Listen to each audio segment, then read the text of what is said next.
Subscribe. We'll highlight all that. Don't you worry. I'm just But of saying, course, you gotta remind people. Subscribe right now. Subscribe. Subscribe. Of course. Philadelphia, baby, you're gonna love it. Best sports fans in the world. Actually, the worst, but that's what makes them the best. Hello, friends, and welcome to Get in the Hole with Steve McAvoy and Ben Pirro here with you today. After what felt like what might have been the longest weekend of my entire life, I've been live betting Bryson DeChambeau. I at one point live bet Matt Fitzpatrick to win. I then live bet Ludwig Goldberg to win. I then live bet Colin Morikawa to win. And then I bet Ludwig Goldberg again to win. And it just seemed like everything just kind of hit the wall. I also came up short on two bets. One for a 10-leg parlay to make the cut, and 9 of the legs hit. The only one that missed was Gary Woodland, who finished in almost dead fucking last. Wow, a lot of stuff going on. We're coming to you live from the Underground, a part of the Underground Sports Philadelphia podcast network on Spotify, Apple Podcasts, YouTube, or wherever you can get a hold of us, bringing you all the news, analysis, and betting tips from across the golfing landscape, including the PGA, LPGA, Korn Ferry, and Live Golf Tours. Proudly presented by some of the best sponsors in the biz, including our friends over at Tomahawk Shades, the best small batch eyewear brand in the industry, founded on Long Island and brought to you by some of the best and biggest athletes in the nation, including lacrosse player Chris Hogan, Kyle Harrison, and our very own golfer expert Paige Sporadic. Tomahawk Shades is guaranteed to keep you looking fresh from the first hole to the 18th green and beyond. Head to TomahawkShades.com or download the Tomahawk Shades app on the App Store or Google Play Store and browse their selection of sunglasses, blue light plus glasses, and prescription lenses. And be sure to use code USP for 25% off your next order. Again, that's code USP for 25% off your next order at TomahawkShades.com. It's a masterful Monday, to the very least, here in the Underground. Once again, I'm your host, Steve McAvoy. Joining me is the ever-so-gorgeous Ben Pirro. You can follow him on Instagram because he's way too cool for Twitter, at BC Pirro. And you can find me on myself on Instagram and the machine formerly known as X, at Real Steve McAvoy, even though there is no fake Steve McAvoy. Ben, how the hell are you?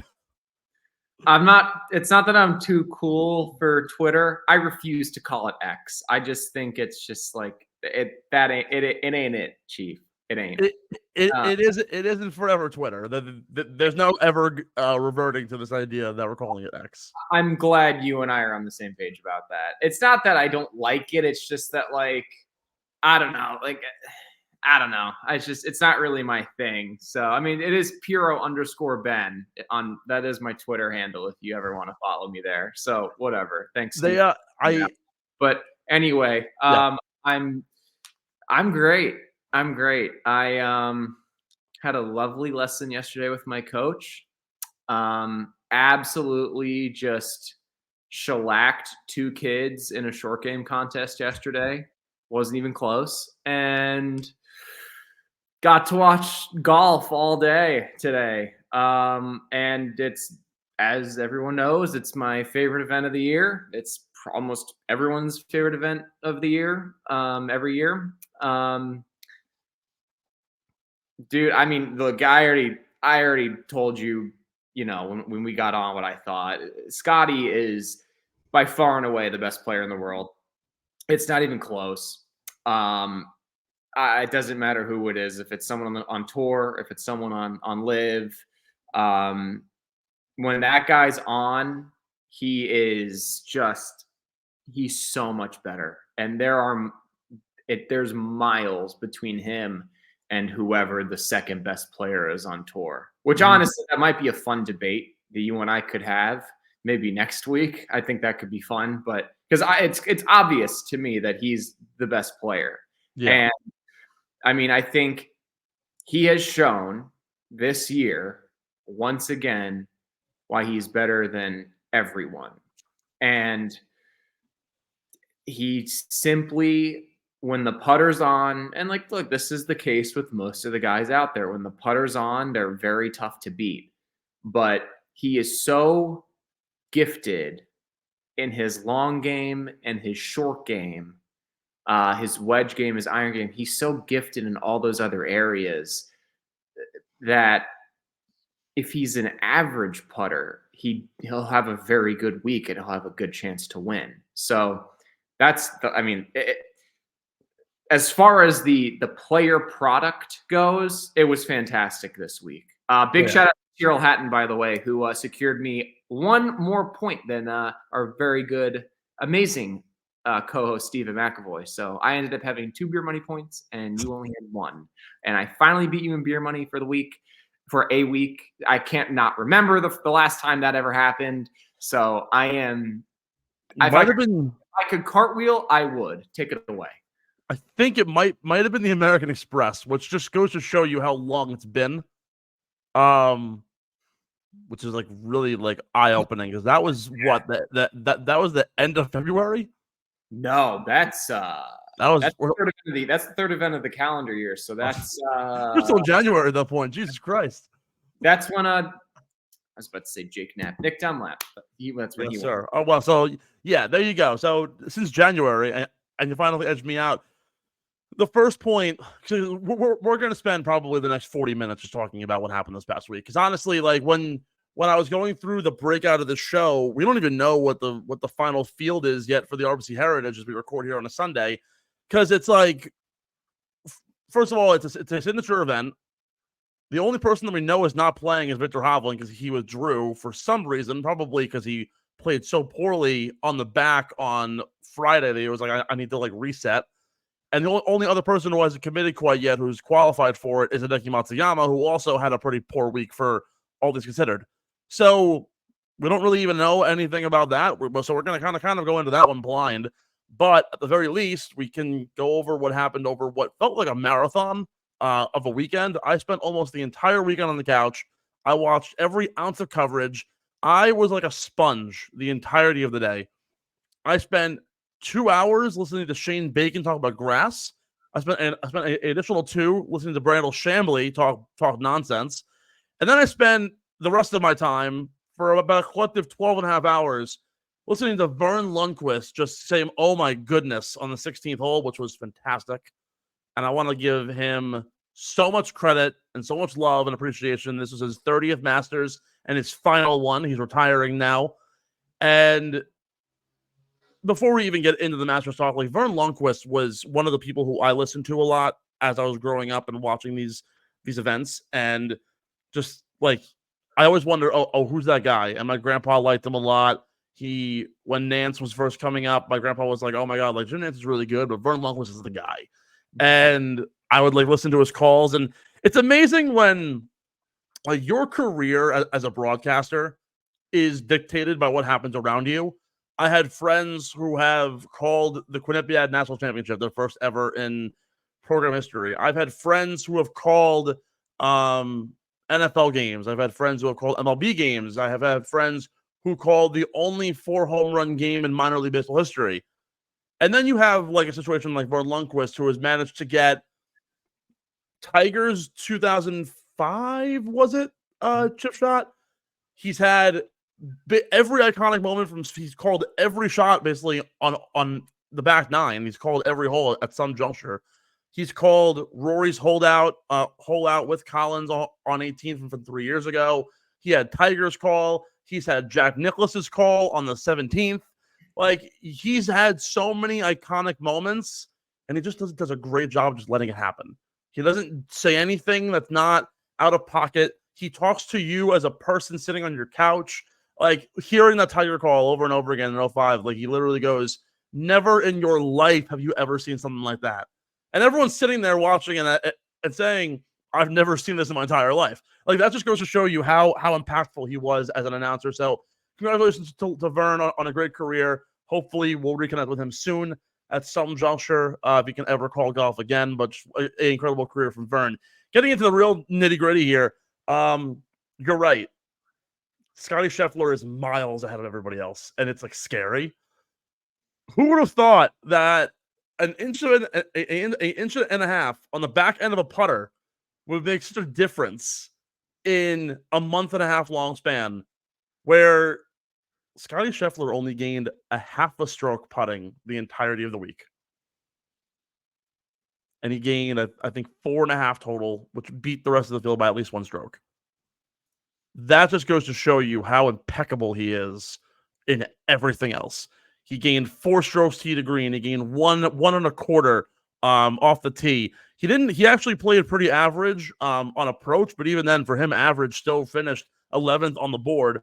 Around the green, he was by and far the best person, gaining almost 2 strokes total for the entire event, compared to the next best guy, which was Patrick Reed at only 1.18. Scottie Scheffler didn't do anything incredible putting. I saw the stats on him. I think getting off of 13, he was -8. He was 8 under on the par 5s.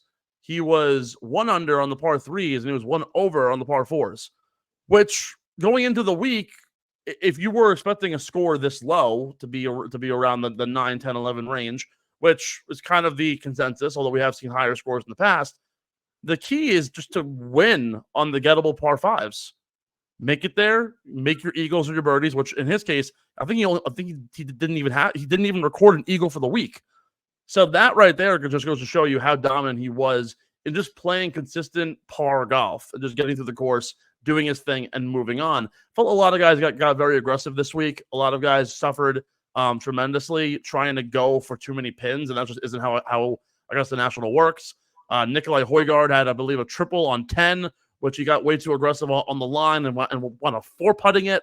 So, like, those situations just cause complete chaos. But the overall consensus of the week is just that Scottie is so far ahead, better than everybody else. And I'll kind of let you lead here on your analysis of the week and see what else there was to offer, because there was just so much going on and so much to talk about.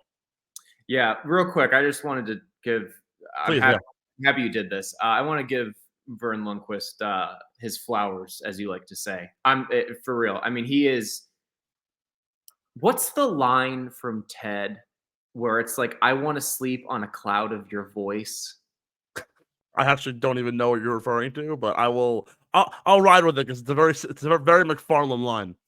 But his voice, number one, his voice is fantastic. It is perfect for the Masters.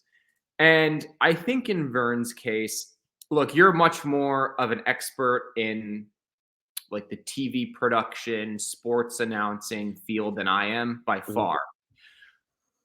In my estimation or view, with Vern, it was almost like less is more. His words, it's not that he didn't say a lot, but he never tried to dominate the microphone when something amazing happened. And I think that kind of resonates with people because it's almost just like a less is more approach, if that makes sense. Like you see it with coaching, right? Like, I mean, this might be a bad example, but like I remember when Barry Trotz was the head coach of the Islanders. It was very much like a less is more approach, the way he coached them. With Vern, how he calls specifically the Masters, and he's had different holes throughout his career, and he was like way back when he was like the guy. Yeah. It's like when he said, "Oh wow," when Tiger holed out that chip on 16 in 2005. Or when Jack made the putt on 17, I think it was. Yeah, he said, what was it? Oh my, or Mike, oh my goodness, or what was it? Yes, sir. That's what it was. Yes, sir. Yeah, that's what it was. He said, punches you in the throat with how good it feels. Well, that's the thing. Like, and like he said, oh my goodness. And then the ball for Tiger, and the ball hung on the edge. By the way, greatest golf commercial of all time, I'm convinced. And then he falls in and goes, oh, wow. And it was his words carried so much weight and almost like passion. I think it really resonated with people who watched that tournament because he's had some of the most amazing calls in sports announcing history, in my opinion. So congratulations on your 30th and final Masters, Vern. You will be dearly missed, especially because now we don't have Nick Faldo, and CBS needs to contact him ASAP soon as possible and say, what do you want to come back? Because as far as I'm concerned, Jim Nantz and Trevor Immelman, don't really have much chemistry. It was actually kind of boring. The golf was great. The golf was fantastic. I just started to turn the volume down on my TV, though, honestly, as the day went on. So congratulations, Vern. You deserve all the success you've had. It's been a great ride. It really, really has. As far as the golf goes, I was thinking about it once the final putt went in for Scottie and he tapped in for par. He is and I'm happy you brought that up about his dispersion scores on the par, the par fives, the threes, and the generally as a pro, you want to play your par threes even for the week. And he was 1 under, so he was 1 better. That's great. You play your par threes even for the week, you are probably picking up shots on the field, actually. Par fours, I think the reason why he played them 1 over, and I talked to Mike Bender about this because I had a lesson with him yesterday. He was up there working with Zach Johnson. That course is already so tricky. Exactly. And one of the things that people don't understand, and we kind of touched on this last week, the trees there are so massive. And there were very blustery conditions, especially on Friday, I believe it was. And so players, look, you always know the prevailing wind direction for the day. And you'll generally know what it is, how many miles per hour each hour. It's very rare that wind direction will change in the middle of the round unless you have a storm. And I can only think of 2 different times that's ever happened to me as a competitor. Because those trees are so tall, it makes the wind swirl where the players are. And it actually creates a lot of self-doubt. And I think a lot of players end up kind of succumbing to that self-doubt, and they actually don't trust what is actually true, which is what's going on above the trees, which is actually what affects the golf ball. I think, look, that played a major factor in why guys weren't exactly making a lot of birdies on par fours this week. But when you have someone like Scottie, who is so physically gifted, off the tee, long iron play, mid iron play, he's one of the best on tour easily in that department. When you're hitting par fives and 2, it's really, really difficult to screw up your round because he doesn't make a lot of mistakes, and he made some mistakes. Like yesterday, he went long on 10, which who knows, maybe he got the wind direction kind of messed up, and then today on 1 he came up pretty short. Immelman was kind of harping on the fact that he went long on 2, even though he pulled that ball pretty significantly. So it makes the ball go about 10 yards further. So I don't really think he was necessarily long. It was just more of a bad shot. And he went long on 4, but look, those are kind of typical mistakes when you're coming out of the gate and you're trying to win a major championship, even if you've already won one before. I think that his ability also to overcome those mistakes, because he has such a good short game and because he's been able to stabilize with the putter, because it is still a fairly new setup with the putter, it allows him to be able to overcome those maybe club selection mistakes that he made at different points in the tournament. And I think that the issue is with Homa, Oberg, and I'll throw and Morikawa, because those were really the 3 guys going into the day that you were like, they have a chance to win. That was really what it came down. It came down to those 3 guys and Scheffler. Can they catch him? Well, all 3 of those guys hit it in the water, I believe, right? Did Homa? No. Well, I mean, look, Homa didn't, but Homa pulled it, I think, far and he went long left on 12, which resulted in a penalty anyway. So all 3 of those 3 guys that I listed, they had penalties at some point. There's a reason why, where Colin hit it on on number 9, you cannot hit it there on 9 with a front pin. He hit it left out of the trees, and he was in the bunker, and then he leaves it in the bunker.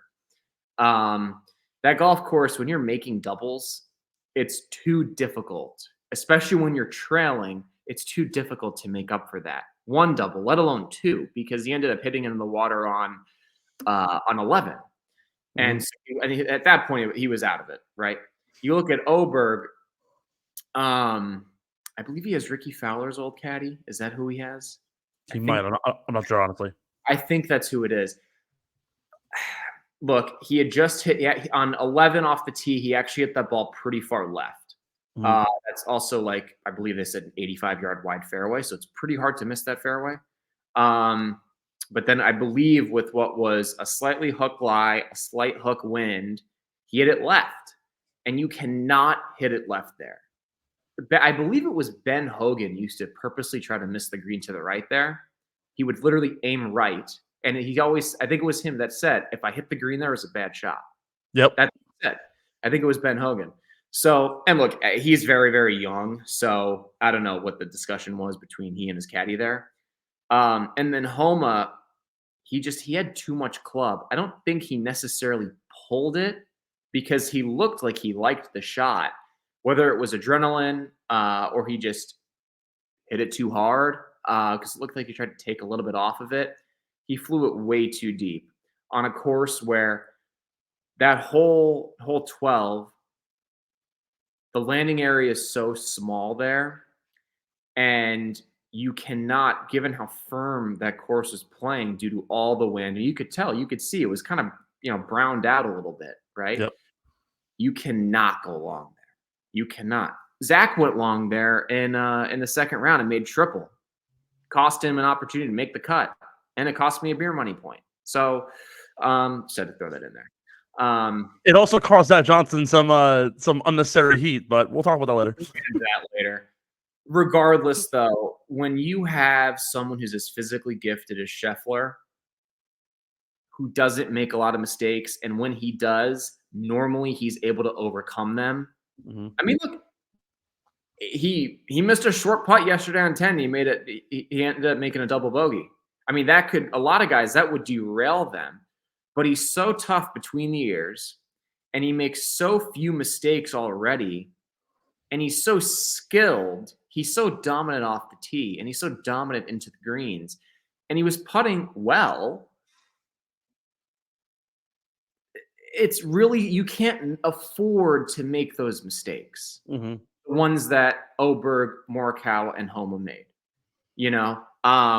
I'm not taking anything away from how they played. They all played great this week. I mean, they really did. I mean, Colin especially really battled it out. I mean, you can tell like the difference just because they're playing together.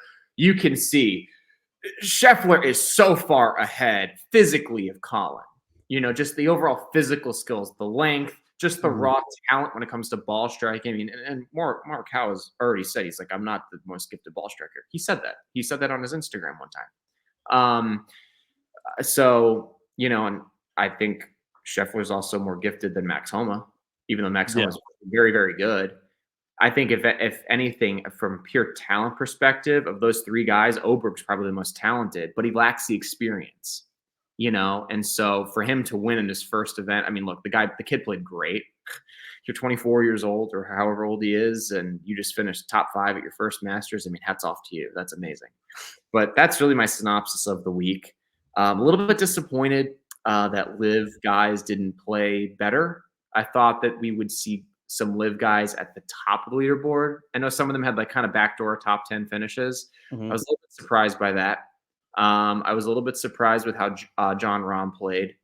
That's my overall reaction. Yeah, I think not to discredit anybody, because there was a time during the third round that I said to myself, and this is when I also live bet Colin Morikawa to win.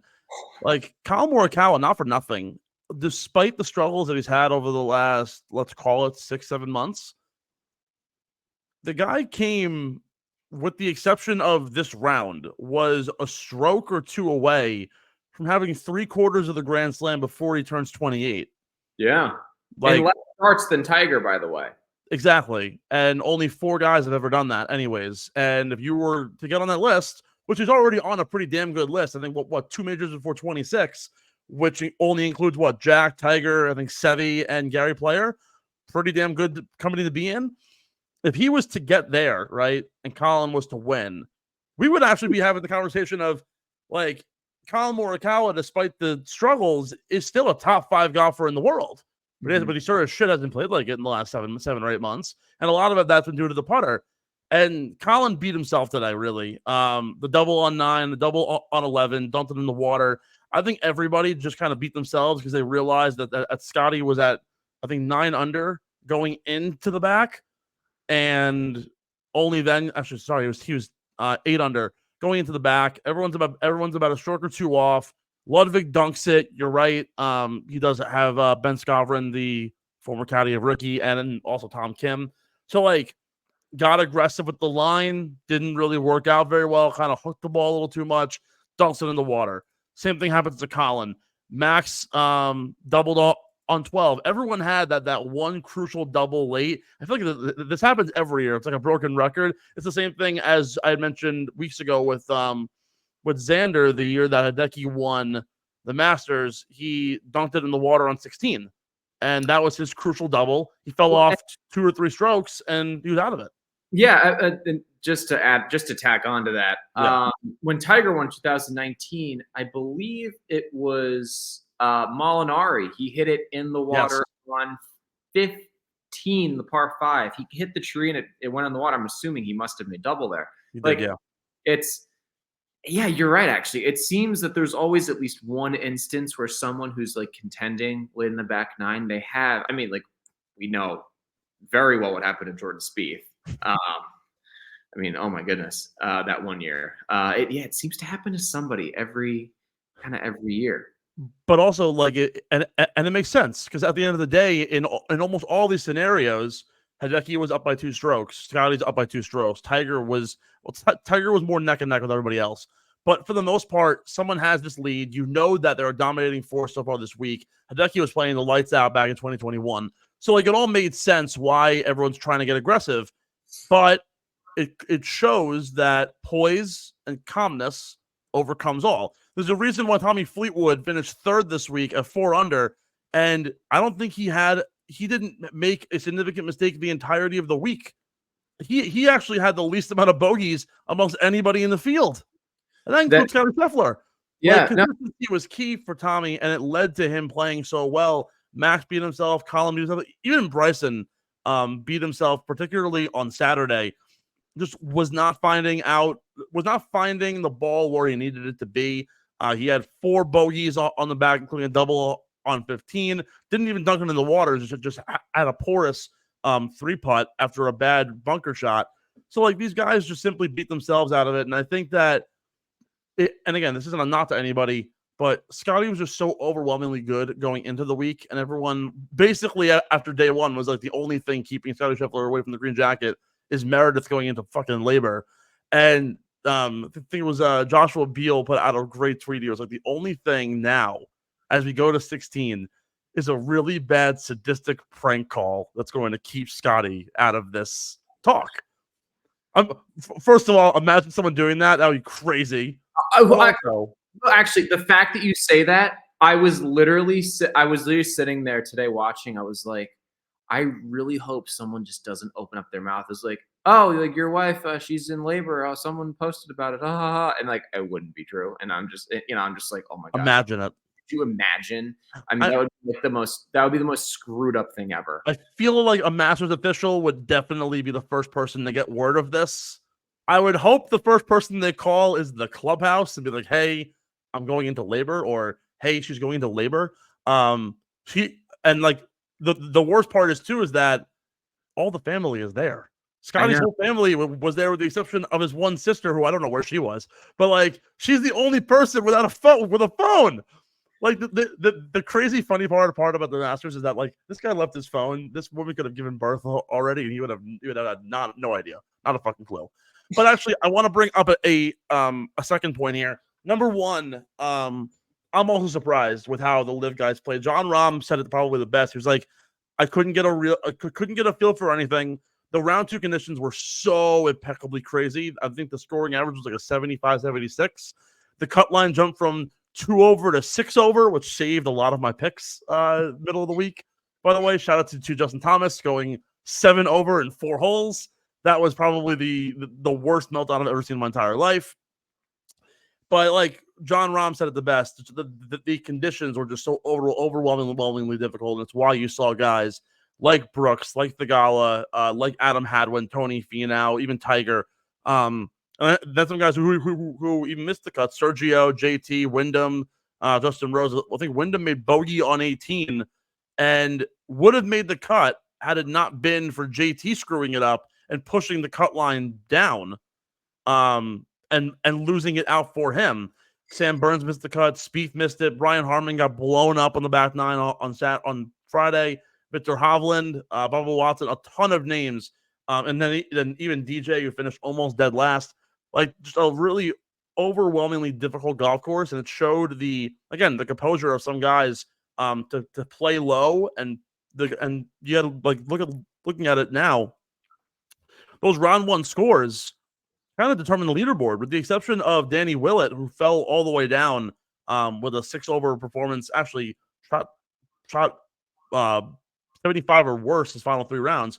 Everybody top at leaderboard come round one. Bryson, Scottie, Homa, Højgaard, Cam Davis, Zalatoris, Cam Young, all finished towards the top. The only guys who fended off and actually fought their way up to the top was Fleetwood, Morikawa, and Cameron Smith. So the conditions were challenging. Not going to discredit anybody for that. But I think something that no one's talking about has also been revealed to us. And it's how good of a golfer that Ludwig Åberg is and how good he's going to be. And I put a tweet out, and this might be a very controversial and very hot takey kind of tweet. But last year today, Ludwig Åberg was playing in a Texas Tech Invitational. Within those 12-month span, he has won an event. He's won on the Euro Tour, PGA Tour. He's won a Ryder Cup, and he's finished runner-up in his first ever major. I said with full confidence that Ludwig Åberg is going to be the best European golfer ever. Whoa. Yes, like better than Seve. I watched a back nine where after he made double on 11, came back, had gorgeous golf shots. It looked like he didn't make a fucking mistake the entirety of the week, and the one hiccup was the only thing that kept him from losing by a stroke or two. Like, he very well was in the hunt the entire way through, and I thought he could have gone birdie, birdie, birdie, and made it a game from 16 through 18. I honestly could have, but a couple of lipped out putts later, he finishes where he is. Ludwig Åberg had a incredible performance from tee to green. Every stat just spits that he was fantastic in every single facet of the game. He was number 2 in strokes gained total, number 2 in strokes gained tee to green, number 2 in strokes gained off the tee. He was the best approach player in the field. He was the best around the green in the field, and he was the second best in putting in the field this week. And for his first major tournament, that he can go out and he can very well, and he will contend at the PGA, at the US Open, and at the Open, where all 3 of those courses do fit his game very well as well. He's 24. I don't think 4 majors by the time he's 30 years old is out of the question. So he can beat Seve on that end. Could he beat Seve to 30 plus wins? I don't know. But this guy is like beyond legit. And the Tiger versus Rory of the 2010s, or even the Rory versus Jordan Spieth of the mid 2010s, it's now Scottie and Ludwig Åberg, and I think that's a way better rivalry to have. It actually might be a better rivalry as we approach it, as Ludwig only gets older and better, because he's only 3 years behind Scottie. Very similar to Tiger and Phil. Yeah, like the thing is, number one, I think those mistakes that those guys made on the back nine, it speaks to how difficult it is, because that golf course is very, very tricky. People, it's very, this might sound stupid, but it's very underrated in like the tricky department, if that makes sense. Like it's there's so many little nuances to that place that just it takes, you either have had to play there for a long time, or you have to have a really good caddy who has been there for, who has been on, the bag out there for a long time. Yeah. And it speaks to those mistakes. I think it also just speaks to how difficult it is to try to come from behind and win out there. It really is. That being said, that's a bold tweet. It is. I'm not afraid of saying it though. I mean, I can't really fault you for it, because not only is he like, the thing that I guess is most encouraging to me is that he's completely unfazed. But he's also very gifted physically. Yeah. Right? So, I mean, look, like with Rory, I think Rory's clearly now in the back nine of his career. I really, really do. With Rory, you saw the physical talent, but he was a very emotional player, and he still is, right? And now the physical skills really aren't there right now, and so he's also still very emotional. You can tell. Someone like, say, Ricky Fowler, very steady Eddie with his demeanor and his poise, didn't really ever have the physical skills that Rory had or that Ludwig currently has. Yeah. And so I agree. I mean, I think it'll be a very compelling rivalry as long as Ludwig stays on the PGA Tour. Clearly, I mean, there's always that one caveat. There's that one caveat, you never know, because someone could leave that you don't expect. Like, hey, look, Greg Norman was in the crowd all 4 days. I would not be surprised if he handed the kid a blade check and said, "Come play for me." I would know, not be surprised. I don't even think Greg could get I don't think he could get a ticket, actually. I think there was like a tweet about that or something. No, none of his players gave him tickets, so he had to buy tickets secondary market. He was there all 4 days. He was there. Pissed. Anyway, imagine that you're so fucking hated that like you're arguably worse than Jay Monahan, which is a very high bar to set. That your own players won't even get you a ticket.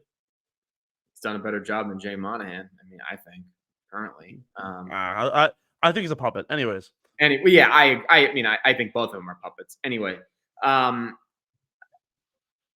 think that would be a very compelling rivalry as long as the wins go back and forth, because he does have some catching up to do for sure. He really does.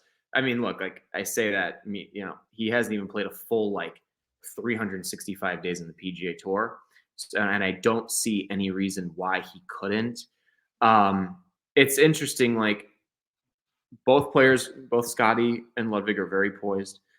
Both of them are very gifted off the tee and into the green. I think there is a chance he does become, what'd you say, the best European golfer ever? Yeah. So I do think that there's a chance. I really do. I think he's having a lot of success right now for sure. It's a legitimate tournament. Everyone from they had guys from LIV there, so I mean, you can't really discredit, you can't say like, oh, well, guys from LIV weren't there. So yeah, I'm starting to talk myself into your tweet now. This is dangerous. I'm going to stop talking. So hold on here. So actually, I have a good comparative here, and I had mentioned Tiger and Phil, and I'm not going to tell you right now that Phil Mickelson is Scottie Scheffler and Tiger Woods is Ludwig Goldberg. Not happening. But Phil Mickelson's got on the PGA Tour in 1991. Tiger didn't get his first win until 96. By the time that Tiger got his first win, which came at the Las Vegas Invitational in October of 96, Phil had already amassed 9 wins, right? Yeah, so his first win as an amateur. Let's not even, we can count that, right? I want my professional. 2, 4, 6, 8, 9. Yeah, he had 9 victories on the PGA Tour. However, he had no majors to that point. So that's the only caveat here to this. Scottie has 7 career wins and 2 majors now? Yeah, I think so. Now, granted, again, 9 wins versus 7 and 2 majors, and Ludwig has his first, right? So let's just kind of use that as the scale. Tiger Woods also earned his 4th career win, came only a year later and happened at a major. I wouldn't be surprised in the slightest, but based on current form and just how things are going, and Ludwig Goldberg could win a major championship this year, which would basically mean that his first full year of the PGA Tour, he won a major, something that Tiger Woods didn't do. Actually, no, that isn't true because Tiger Woods did on his first full year in 97. So, like, the comparatives are there. It could very well make sense. And, of course, look, like, two very different careers. Scottie's on top of the world right now. I wasn't born at this time, but, like, was Phil the number one golfer in the world? I mean, he never was number one. But, like, was he at the top of his game in that span from 91 to 96? There were some really compelling and good players during that time that were better than him, unlike, in this case, Scottie Scheffler. So, like, the comparative isn't perfect, but I think it's actually it's a lot closer than you think. Particularly if Ludwig can win a major this year and be only one down from Scottie, assuming Scottie doesn't win another one this year. I think it's possible. I do. I mean, look, I do think it's possible. I think that, like, I understand the comparative for sure. That being said, we will never see like another Tiger Woods. Exactly. Yeah. That's the thing. Like Tiger would be 6 back going into Sunday, and you would just sit there and be like, yeah, he's going to win. You can do it. And, and I think with Tiger, I do believe there was some form of like intimidation. There was an intimidation factor with Tiger that, other players would get intimidated by him. I do. I mean, the guy was like a silent assassin, like he was not a big talker, never gave a lot of quotes to the media, wasn't a big talker on the course. And he just would pepper you with birdies. And he was so unstoppable with the flat stick. I mean, just unstoppable for the longest time. I think that it's going to be great if this does materialize into a real rivalry where both guys are winning. I think I'm not going to say it's going to save golf. Yeah. I think it would give the compelling storyline that it needs that doesn't involve live.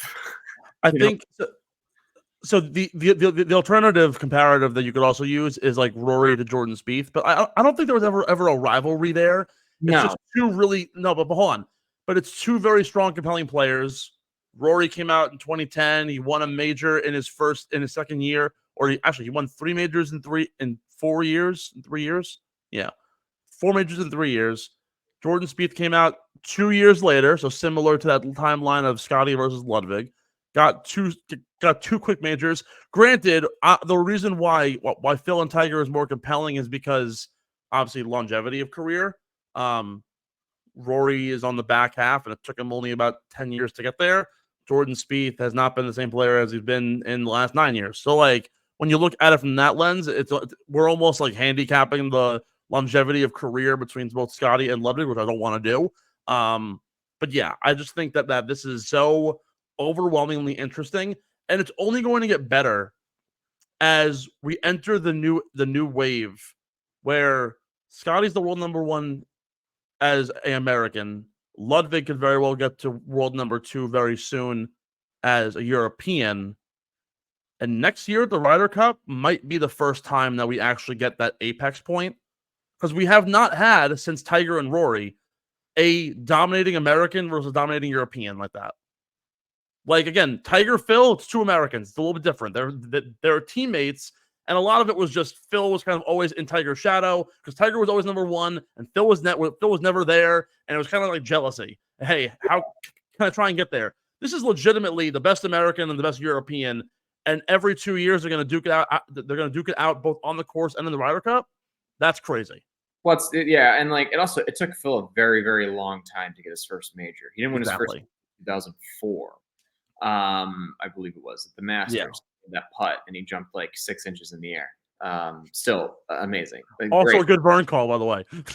Oh, that's right. It was. Yeah. I do. Look, I mean, there's nothing when you have different rivalries in sports, you will always find comparisons. Yeah. But nothing will be like just like a mirror image of the previous like decades rivalry. Like and to be I hesitate to call the Rory and Spieth rivalry a rivalry because yeah, it's because like Spieth wasn't on tour I don't even think he was on tour when Rory won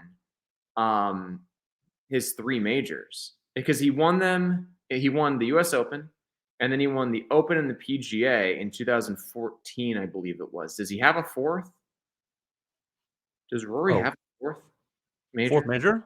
Yeah. Has he won multiple times? I think so. No. Like, I feel like he has, but I just don't remember the year. What are you saying? Sorry. What I'm saying is Rory won the US Open 2011, and then he won the Open and the PGA in 2014, I believe it was. Yeah. He won the PGA in 12 too. He did. That's right, at Kiawah. All of his majors came before Spieth was on tour. Yeah. So the parallel in Yeah. years wasn't really there. That's what I'm saying. There also wasn't like an active like rivalry in terms of not like hatred, but like I am your enemy kind of thing. Mm-hmm. Like that like like Tiger and Phil exudes enemy kind of behavior.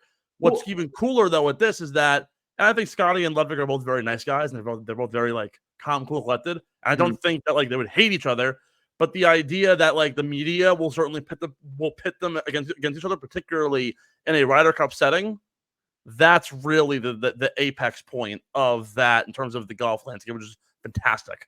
Well, I agree. And like, because I remember no one really knew if Tiger and Phil liked each other, but it was perceived by people in the media, which then influenced people in the public to think that they didn't. And then we remember the debacle, which was I believe it was the Ryder Cup, when Hal Sutton paired them together in a 4-ball match, and it went absolutely horrific. And we had that great video of Tiger where Phil hit one so far out of play he had to squint to see where the hell he hit it. I mean, it was awful.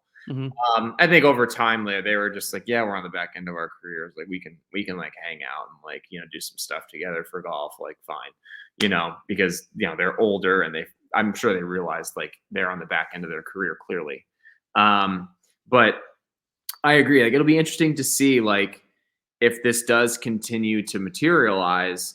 And I mean, I think it would be amazing in the Ryder Cup if it was Ludwig versus Scottie. I think that would be an amazing storyline. And I think it's a rivalry that golf has been starving for a long time. It was kind of like the rivalry when we had, like when Golden State was winning all those titles and Cleveland was like, yeah, they won the one, but they kept in three of the, but they lost 3 of them. So I think golf, it was kind of like the Peyton Manning, Tom Brady rivalry for a little while. Yeah. So I think sports is better when you have that. Regardless, though, let's get on to the next topic. Yeah, we're actually going to take a short break. We're already 50 minutes in. And like I told you, we're going to spend 45 minutes talking about the Masters. What else is new?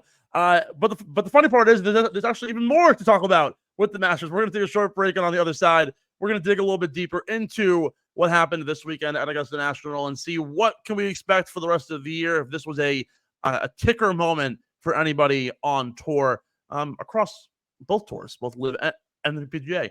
Don't hold on, folks. Stephen Ben here from the Underground and Get in the Hole. Do not move that dial. We'll be right back. Get in the Hole is brought to you by PHI Apparel Company, our incredible merch partners. PHI Apparel Co. provides unique designs and high-quality clothing from T-shirts to hoodies for every golfer around. With their original designs for all, there's no doubt you'll stand out on the course, the driving range, or at the 19th hole. Go to phiapparel.co and use code UNDERGROUND at checkout for 10% off any order. That's code UNDERGROUND at phiapparel.co and grab exclusive Get in the Hole podcast merch and support your favorite golfers. Welcome back in to Get in the Hole here with Stephen Ben, brought to you by our friends over at Acorn Hills, bringing conservation through clothing. Sorry, clothing through conservation. I have dyslexia today.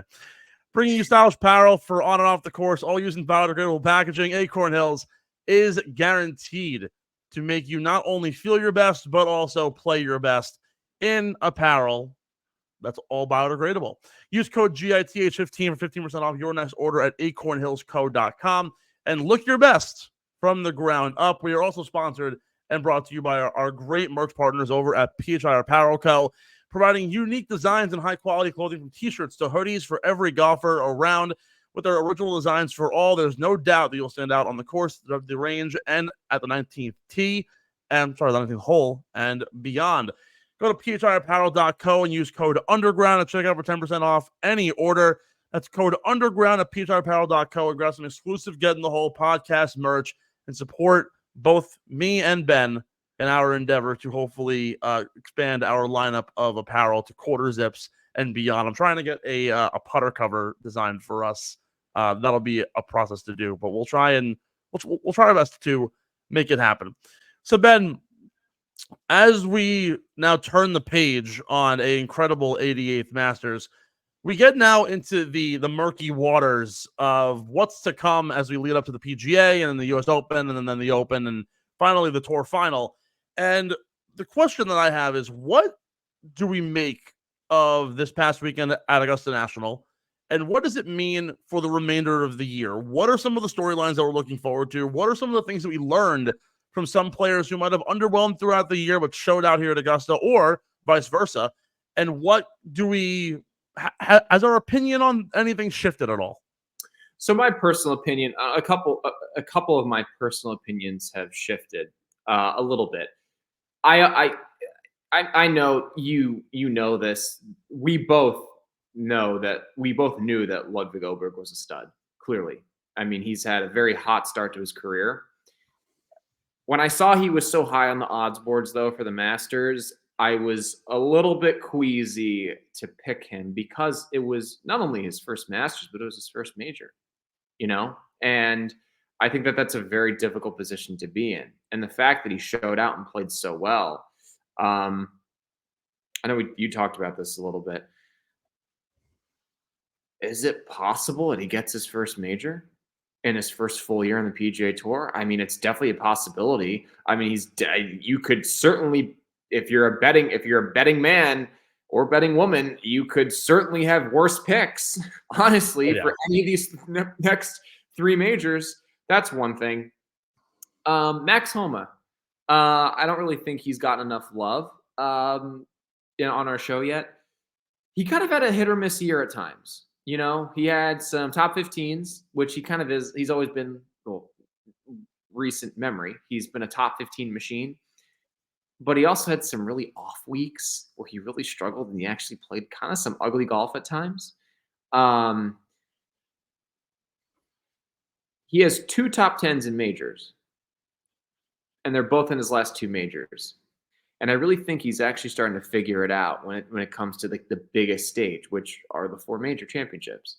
So I wouldn't be surprised at all if we saw him finish top 5 at a couple or even win one, kind of steal one potentially. I don't know if you remember this, but he was actually when we were making our picks before at the beginning of the year, just like our way too early picks. He was actually my pick to win the Masters. I don't know if you remember that. Pretty solid play, if you ask me. Yeah, but the fact that he's played much better in his last two majors, especially considering there was such a significant amount of time between those two majors, I would not be surprised at all to see him play well, continue to play well, and potentially even win one. I think it would be more likely that Ludwig would win one before Max does, but that remains to be seen. Lastly, I said this before, I was very underwhelmed with how guys on LIV played. I know Tyrrell Hatton had that backdoor top 10. I think he shot 4 under today. Yep. He almost gave me a freaking heart attack when he bogeyed 17 because I needed that beer money point, man. I'm getting way too attached to that. But I almost had a heart attack. I really did. I was on the Stairmaster at the gym, and they have TVs on the Stairmasters, and I was watching, and I was checking on my phone to see, and I was like, oh my gosh, he just bogeyed 17. I hope to see that guys on LIV step up in the next 3 majors, because this past week was kind of underwhelming. It really was. Particularly, I think someone like Dustin, I think it's pretty clear that he kind of lacks motivation. Given his comments about Liv, where it's like, they're giving you more money to play less. Like, and I believe it was him that said, like, when I don't feel like practicing, I just don't practice. Like, but he was also for the longest time, like, such a freak physically that he could just do it. He could still compete at such a high level. I'm interested to see how guys like Brooks and Rahm in particular rebound. Those are the two I'm interested, because remember, Brooks he has 5 majors, but he's still trying to get the Masters, which he obviously didn't get this week, and he still needs an Open Championship. Now, I do think his game is much more suited for the U.S. Open and the PGA. It'll be very interesting to see how he plays at Pinehurst and Valhalla. I don't think he's played either one of those 2 venues in competition. As far as Rahm goes, which is kind of an ugly week. It really was. I mean, today, like, he had to hole out on 7 for birdie, which he did, but he also bogeyed 2 of the par 5s on the front, which for someone with his length, it was just kind of odd to see. And so those 2 guys in particular, I'm interested to see how they play in the next 3 majors. I really am.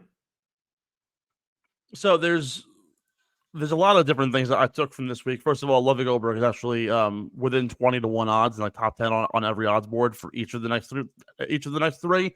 And that'll probably update tomorrow as they come out with new odds. He'll probably end up somewhere in the top 5. But my take on the week is kind of it's trifold. One, and I'm going to kind of loop a bunch of guys together into a category. So Max Homa and Colin Morikawa are a part of the one batch that I'm interested in, because, like you said, we haven't given them a lot of love on this show, and yet, like, the reason why is it's quite obvious. But like, they haven't played nearly as bad as you would think they have the entirety of the year. Just think that our expectations of them are so high that we expect them to play at a certain level. Like, you look at their common stats, Max Homa has 6 top 15s this year, including 2 top 10s at Bay Hill and here at the Masters. But he played well at Kapalua, he played well at the Farmers, and he played well at the Genesis. Max Homa is an interesting character, and I said this last year when he won the Farmers. He really plays well on the biggest of stages, but seems to cower at smaller. Seems to cower a little bit in the smaller, lower level events. Granted, now his schedule is almost all major events and big time signature plays, but Max Homa's thing as of late has been kind of like the Brooks Koepka minus the majors. Like, he's finishing top 10, top 15 at events like the Waste Management at Genesis, when he won the Genesis as well. Bay Hill top 10. He didn't play well at the Players, but again, a top 3 of the Masters is his second major that he's had a top 10. Colin Morikawa is sort of the same song and dance. 2 missed cuts and a 75th place finish at the Valero, but otherwise top 10 at Kapalua, top 15 at Pebble Beach, top 20 at the Genesis, top 5 now here at Augusta. Both are playing well, but they're not up to snuff in terms of where we expect them to be as top 10 players in the world. But this is a really good indicator that if you play well at Augusta in the conditions that they were in, that good things are to come, I think, particularly as we get deeper into the calendar and the swing of events start to fit their style a little bit more. California is a really good spot for them, but also they do play well traditionally in Texas. They play well in the major sites that we're going to be at, or courses like that. So I'm interested in seeing where they go. The other name that is kind of in the other batch is Justin Thomas, and again, didn't make the weekend. Shot 7 over on the final 4 holes. I know we had mentioned, at least you did, that he is the comeback player of the year, and it seems that way, right? Look, I said that in our way too early. No, I know that, but like, accurate assumption to think, hey, like, Justin Thomas could very well be the comeback player of the year. He had a challenging back half of last year, was on the precipice of missing the Ryder Cup in exchange of Keegan Bradley. That obviously didn't happen, but started the year 2 straight top 10s at the Amex and Pebble Beach, top 15 at the Waste Management, missed out on a challenging course at the Genesis, top 15 again at Bay Hill, Past 3 events, though, missed cut at the Players, 64th at the Valspar with 2 rounds above 73, and a missed cut here at the Masters. He's kind of starting to fumble back down to where we saw him be, and he had mentioned that in his post-round interview after missing the cut. He's like, something isn't right mechanically, and he looks frustrated. He looks almost like off, and he looks the same way that he was after the Open last year. He just kind of looked beat down, and it's only been a 3-week span. I'm curious to see what happens with JT if he starts to kind of spiral more and more and more. Hopefully this week is a get right week. He's traditionally played well at Hilton Head, so we'll see what happens there. But it's a very compelling thing with him where, like, we're expecting this level, and it was there early, and all of a sudden it's totally tailed off. The final point that I want to make here is actually with those live guys.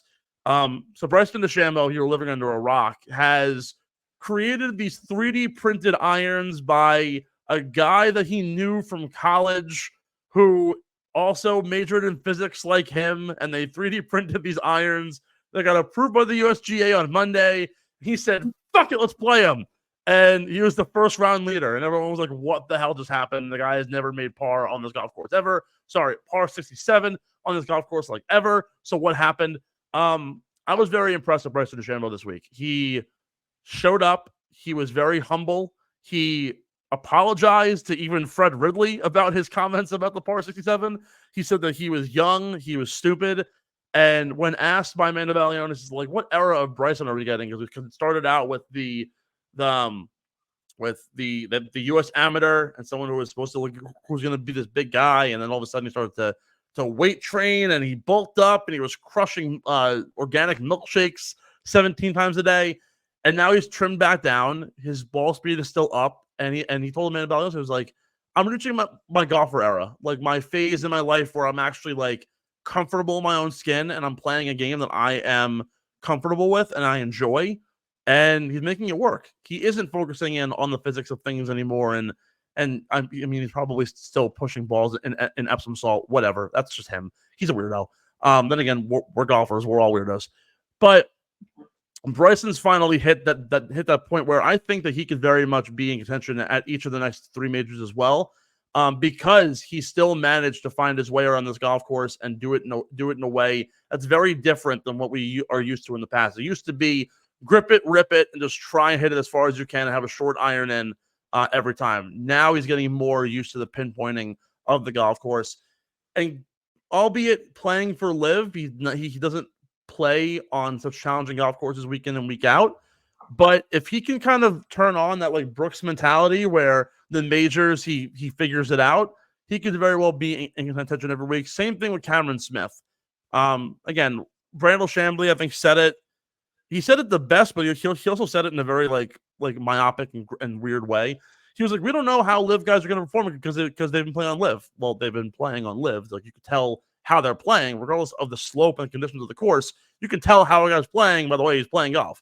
I think that Bryson, Smith, and Koepka have all played really well on LIV so far this year. So is DJ, with the exception of this week. The majors have been a little bit challenging. But I think all 4 of them are still very much live for every major coming up, because of the fact that they understand that it's a major, they understand the brevity of it, and they can very well perform amongst the best in the world. And that's not going to change, I don't think. So I'm curious to see how the LIV guys continue to grow on LIV, and if we do end up seeing any sort of rust going into majors because they're not playing as challenging courses. Where you look at the PGA Tour schedule, there's still a lot of challenging golf to be played over the next 3 months. You don't see a lot of that in the 4 or 5 LIV events throughout the major season. So we'll see how those things kind of all correlate.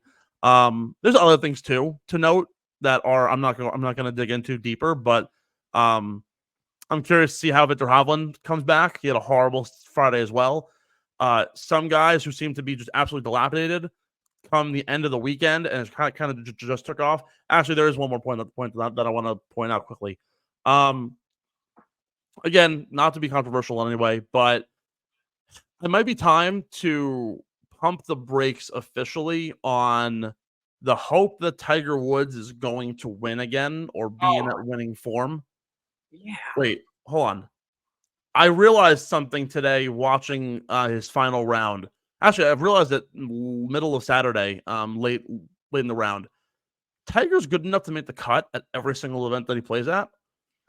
But you see it by the time like 14, 15 rolls around on Saturday, he looks dead. And he had said, oh, like the legs feel great, but now it's back pain. And like there's always gonna be something.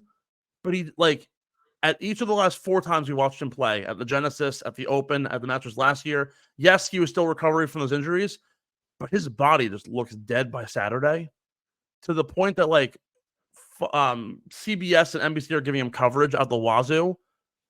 Like, why are we doing it anymore? It's like something just it doesn't look right. And I know we've talked about this ad nauseum about how he is done, and he is, but it kind of just like clicked with me that like it seems like through the halfway point of Saturday, everything starts to just go downhill, and it showed that he shot I think 15 over in the final 2 days.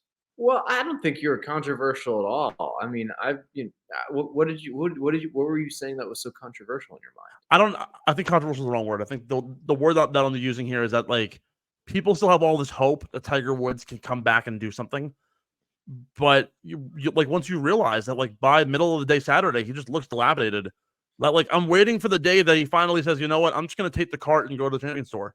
Which I don't think he will, because I think he feels too good. He feels too greater than that. But it's getting to that point.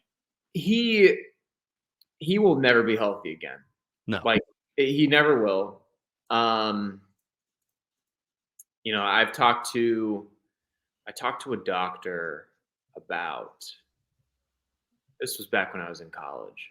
I spoke to a doctor who's very, very successful, and I asked this person, we were talking about golf and Tiger, and it appears to me, and not just this person in the medical field, but other people, a lot of his physical shortcomings relating to his body, it doesn't necessarily go back to his training. I don't believe, and that's just my opinion. Yeah. There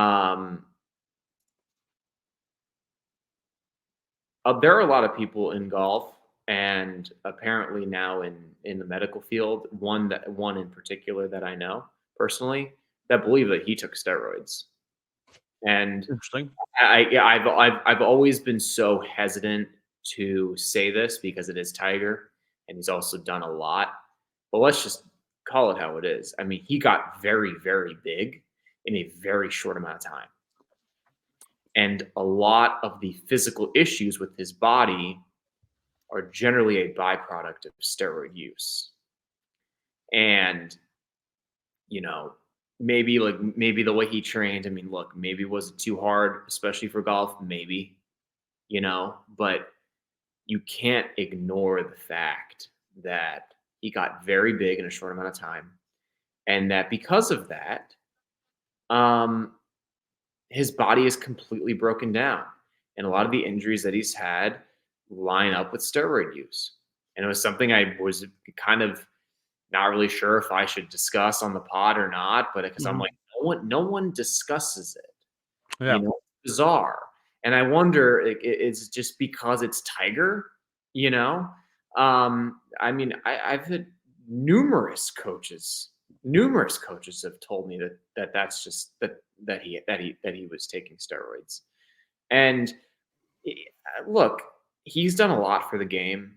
I think anybody that's holding out hope that he's gonna be able to stand there and compete at the highest level, we know he's good enough to make the cut. He hits it too well to not make the cut. Yeah. But he taps in for bogey on 16 yesterday, I think it was. Yeah, yesterday. And he could barely bend down to pick up the ball. Yeah. And there was a point in time where I know I think I said this on the pod. I met a trainer who was either for the Ryder Cup or the President's Cup. And he was one of the trainers on staff for the U.S. team. I don't believe Tiger was playing. I think he was a vice captain. And this trainer basically said to me, Tiger still has back pain because he asked the guy for a good amount of Vicodin. And I don't want to say how much it was because I don't remember exactly how much it was. I mean, this was years ago. Yeah. That's coming from someone who directly has dealt with Tiger. Okay. So he's good enough to make it, to make the cut, but his putting isn't what it used to be, and his body physically can't hold up. How many surgeries has he had? So many. Too many to count. Yeah. I mean, he's approaching. I wouldn't, as far as back surgeries go.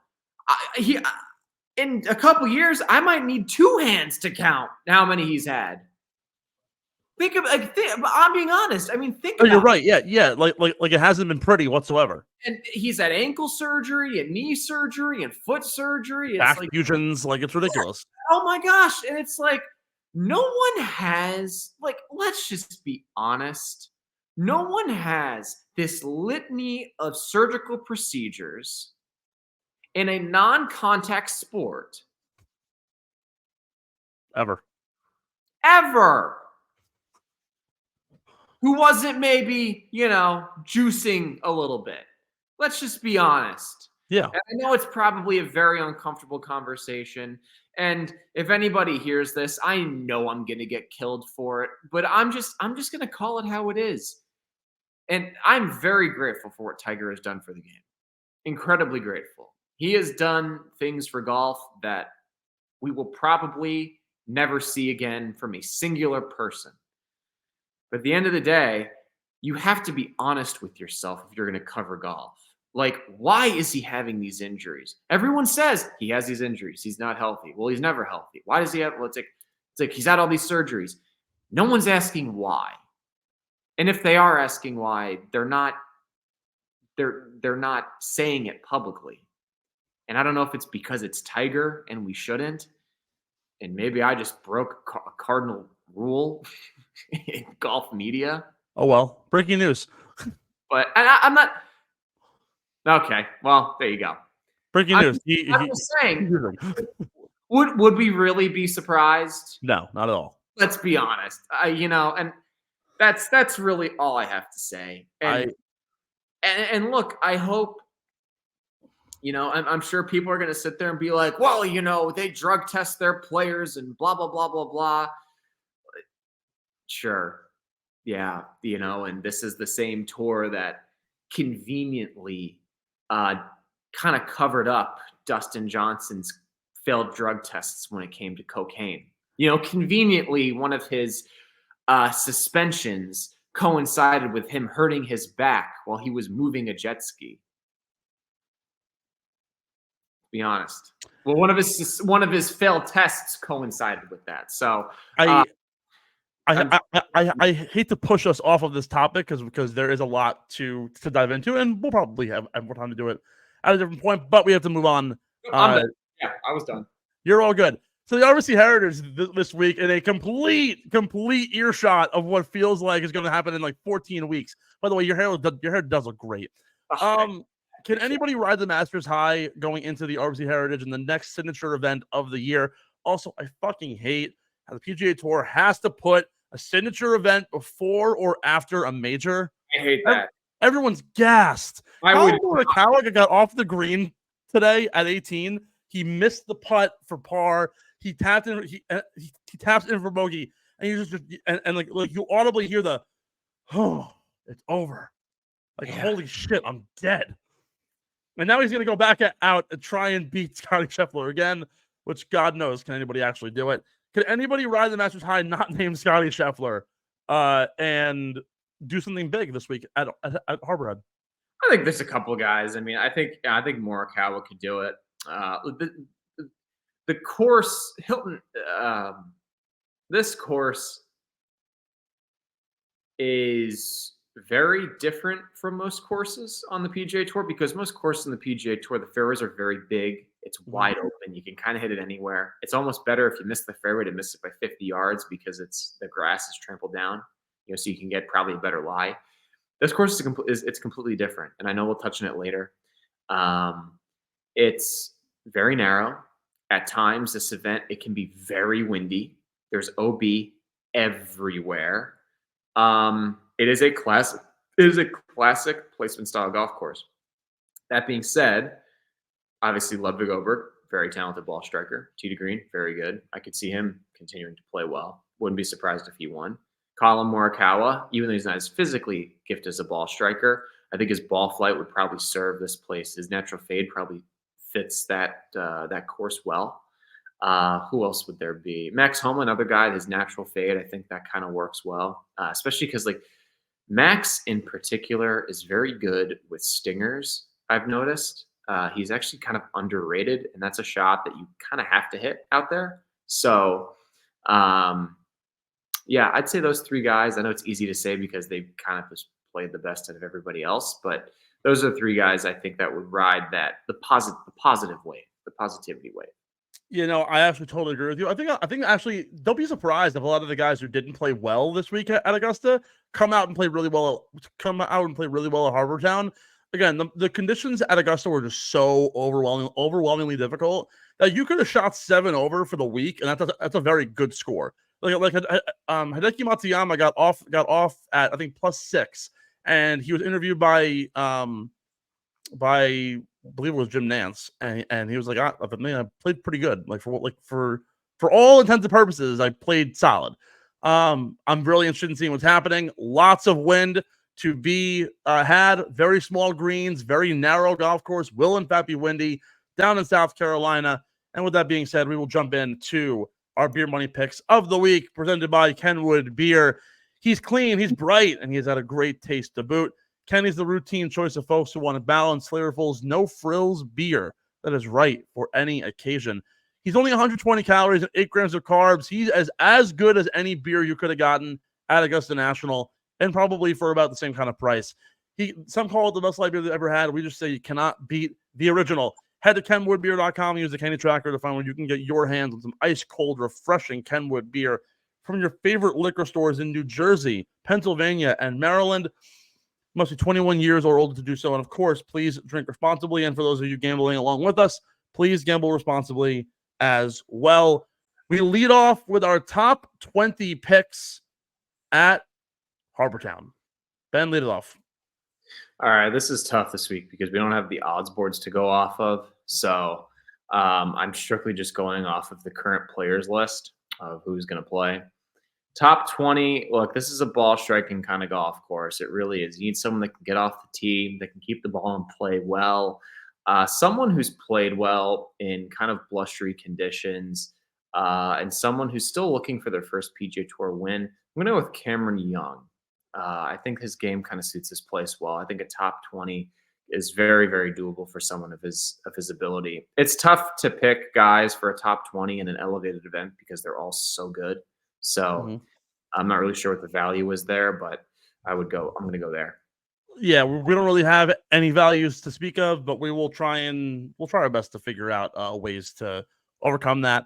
I've been really excited to use this pick because I've been sitting on it since he won last week. Akshay Bhatia, top 20. No rhyme or reason to it. I'm just very much involved and intrigued in what Akshay can do. Top 10. I mean, that's a good pick, especially because he's one of the best drivers of the ball on the PGA Tour. It helps. That makes sense.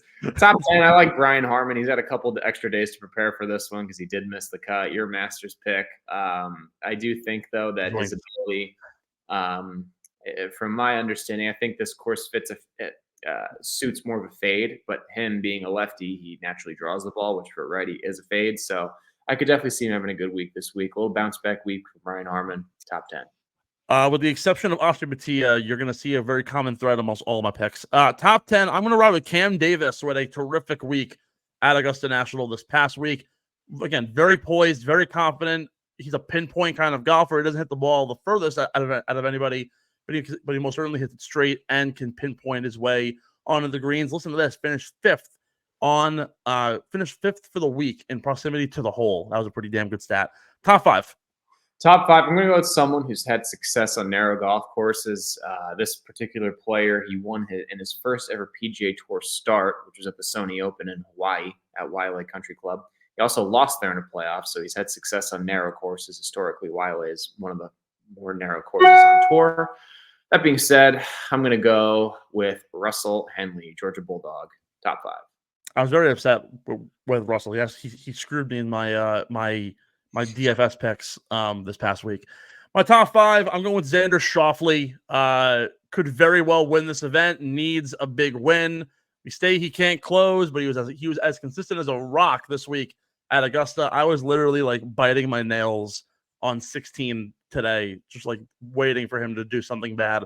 Was again one of the 3 guys who shot rounds all or close to 1 over or better. And just had a terrific week, honestly, at Augusta. Led to a top 7 finish for him. Your give me play. My give me play. I'm going to go with Max Homa, top 15. He's a top 15 machine. I think that fits well, especially on this kind of course. I was just kind of talking him up a little bit probably 5 minutes ago. Yeah. Barring any meltdowns like he had at 9 and 11, Colin Morikawa, top 20. That should be a home run pick. He's finally like turned it around, and hopefully the conditions don't absolutely screw him and he reverts. Your winner, who's getting the plaid jacket, which by the way, probably one of the coolest things to get on tour that isn't a green jacket. That's just I 100% agree. Oh man, this is tough for me. You would look really good in plaid. What? You would look good in plaid. Thanks.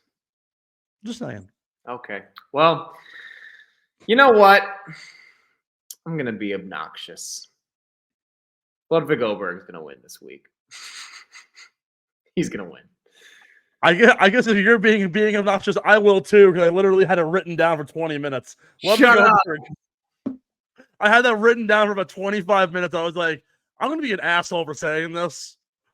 Oh, God. And the worst part is, too, if he doesn't win, you know who's going to win? Scottie Scheffler. The part of me, the back of my head is literally saying, is this going to be like the 2001 Tiger Woods year where he just like won everything? Yeah, that's oh man. Like last year in F1, Max Verstappen won every single race. This year in 2024, it might be Scottie Scheffler winning every event. And look, don't forget it. Scottie Scheffler wins in bunches, and when he first had this massive span, he won 4 times in 6 weeks, all starting at wasn't at Bay Hill, it was at the Waste Management. But like Waste Management, Bay Hill won the Players. By the way, talk about a progression. Tiger's first 3 wins in 2001, Bay Hill, the Players, the Masters. Yo. Oy vey, ay.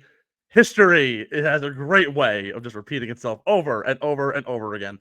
That's going to do it all, folks, here for episode 150 of Get in the Hole. For Steve and Ben, thank you so much for tuning in. Follow us on Apple Podcasts, Spotify, YouTube, wherever you get your favorite podcasts, and, of course, us being your favorites. Follow us on Twitter, Instagram, and TikTok at Get in the Hole Pod. Follow our parent company, Underground Sports Philadelphia, on YouTube. Keep on liking, subscribing, commenting. Get involved with us on social media. A lot of great stuff to come for the rest of the golf season. As we're already 1 major down, we have 3 more to look forward to. Don't go anywhere. Stick with us the whole way through. We'll give you all the best news, analysis, and betting picks that you could possibly have. And hopefully Ben can inch a little bit closer in beer money as he's still 4 down. But Tyrrell Haddon gave us something to cheer about, the little uppercut. Once again, for Ben Pirro, I'm Stephen McAvoy. Enjoy the week, folks. That's us once again, episode 150 from the Underground. We'll see you. Thanks for listening to Get in the Hole, the official golf podcast of Underground Sports Philadelphia. Catch us every week wherever you get your favorite podcasts, and be sure to like and subscribe on Apple, Spotify, and YouTube. You can follow us on Twitter and Instagram at Get in the Hole Pod, and follow Underground Sports Philadelphia at Underground PHI. We'll see you next time, and remember, get in the hole!